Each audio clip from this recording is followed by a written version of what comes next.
Welcome to Caching Waves. This is your Elliott Wave update for ICP. I just wanted to go over the count real quick. Had a nice 5-wave move to the upside. Third came past the 1.618 extension of wave 1 off wave 2.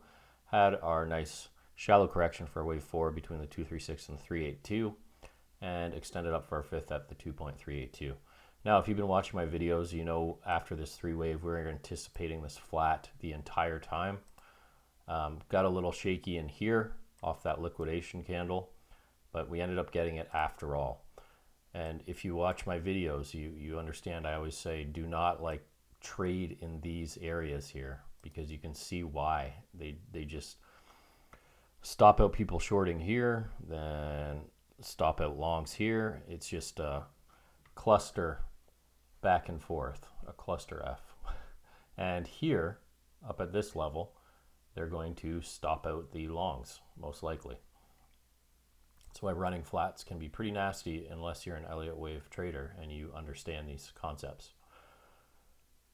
So I believe I was stopped out on this one too in very, very slight profit. I think I got up here, stopped out here, something like that. So if you ever catch one of these, pretty much your best option is just to leave your stop at the low in the middle of a B wave if you catch a B wave, and just let it go. Don't get shaken out by all this. So there was a scalp here. I just wanted to show this education too. There was a scalp when this got pulled out. If you saw this and you were anticipating the B wave, you could have bought in the breakout, stop at this low, and it would have been like a 2-to-1 risk reward. But I wasn't trading this one at that moment, but I just wanted to show you that scenario if you're watching it closely. All right, so what am I expecting now? It is finally here, expecting this C wave to the downside as an A, B, C, targeting probably the closer of the two between log and linear. So 1280 would be my guideline that I'd like to hit for a C wave and hold this area of support. Just tick through with a candle, right? That would be ideal. Now we can come a little bit lower, come to the 1-to-1. In that scenario, we'd stay within this channel, just tick off this channel. But most importantly in this setup is that we protect this A wave low in the running flat scenario.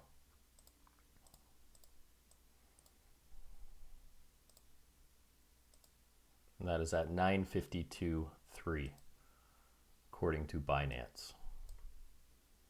So looking for between 1021 and 1280. Now the way I'm going to be entering this is I want to be paying close attention and try and get the bottom pivot. If we get really close, I'll take the long here, stop at this A wave low. And if we end up making a expanded flat, which is a 3, 3, 5, and we break this A wave low, I'd look to re-enter this down on like the 3-minute, looking for a V bottom, buying the first pullback, or buying out the breakout above a previous resistance down at the 3-minute. So we'll see what we get here. Now I do have 2 counts for this correction. Let me go down to the hourly. I have this as either an A, B, C for a W, expanded flat as a WXY, and then an A, B, C for our Y, and that would complete our correction. We come straight down from here. Or if we get one more high, I would expect this to be some sort of ugly diagonal as an A, B, and looking for 5 up. 1, 2, 3, 4, 5 for ABC. And that would take us between 850 and 2001. So that's if we get 5 up from here, and then I'd re-pull the targets for the 1-to-1 off the new high pivot. Right here, I would adjust this to the one more pivot up for my target for my C wave, but no need to adjust that until we get that. So keeping that in mind that we could possibly have one more move to the upside if it's an ABC rather than WXY, and then have to re-pull those pivots. Otherwise we come straight down from here. All right, one other thing to mention, which is nice.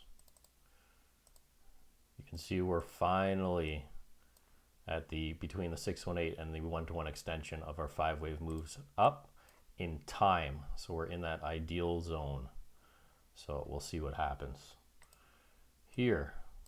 So these are just guidelines, by the way. The 1280 is just a guideline. We don't have to come there. That would make us more confident in our count moving forward.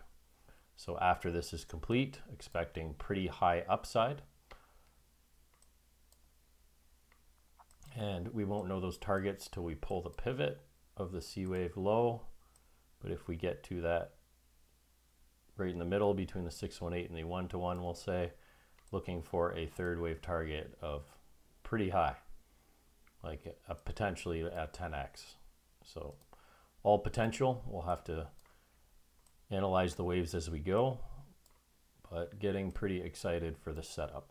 And it looks like it should happen, you know, within a week or two. Just need to let this last wave C play out and look for an entry. All right, guys, that's it for ICP. Thanks for watching. I'll see you on the next one.